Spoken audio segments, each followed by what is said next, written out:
Every time I close my eyes, he is there. I blink away the face of the boy I used to love and focus instead on the buzz of the street lamps as they flicker off, one after another. The city lights always remind me of my mother, and the busy street fogs through my tears. We had nothing. We had no one, and somehow everything's changed and yet nothing has. I hug around myself. When she and I first started running from the order, before we could afford an apartment, before my mother could find a job, those first several weeks, we would sleep wherever we could.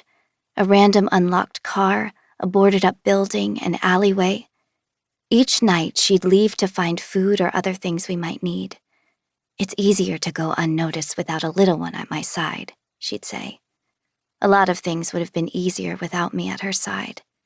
But I'll be back before the streetlights are off, I promise. I wish she knew how strong I am now, how I can protect her once I find her. Magic prickles the crown of my head, and on the back of my eyelids I can see my regal black diadem encrusted with bloody dark pink gems. I wish I could show it. I wish I could show everyone. But I hold the tightness at my center to keep my diadem hidden, a skill I saw Abby do the first day I met her, one I've finally mastered. I settle deeper into the park bench and watch as strangers scamper across the street and enter the park on East Capitol. Car horns usher them hastily. I groan, checking my watch. One last test. The sky continues to brighten until all the streetlights I've stared at the last few hours, as far as I can see, are off. Octus clears his throat next to me, his face hidden behind a giant newspaper. Its outer pages are from the Washington Post. Its inner pages, Deb's Daily.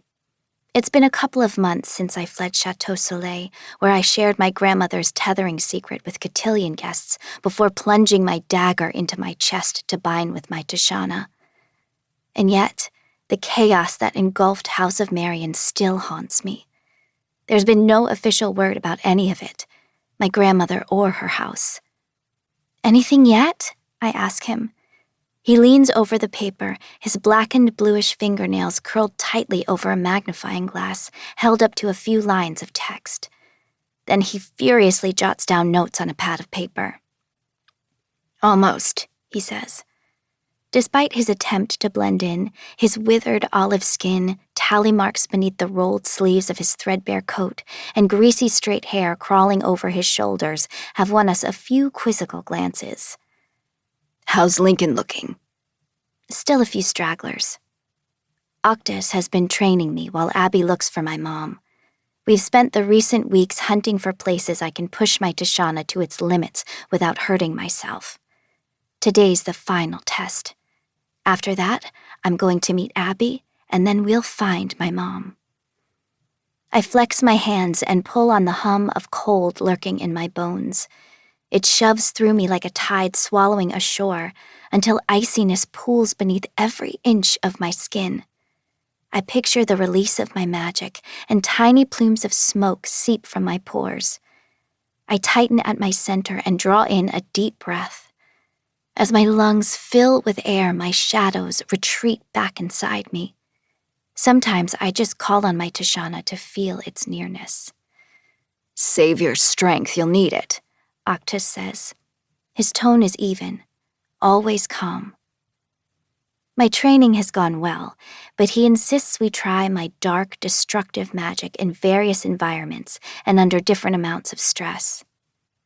Once he had me bring down an abandoned multi-story building. Purple bruises covered my arms from using the Tishana for too long, and it was several days before I could even get out of bed without blinding pain. "And those are only the bruises you can see," he'd said. My control over my dark magic, balancing the oscillating cycle of release, release, rest, has grown over the past several weeks. I still have splinters from the walls I collapsed to trap a robber in a basement, but he was apprehended and I left there without a single bruise.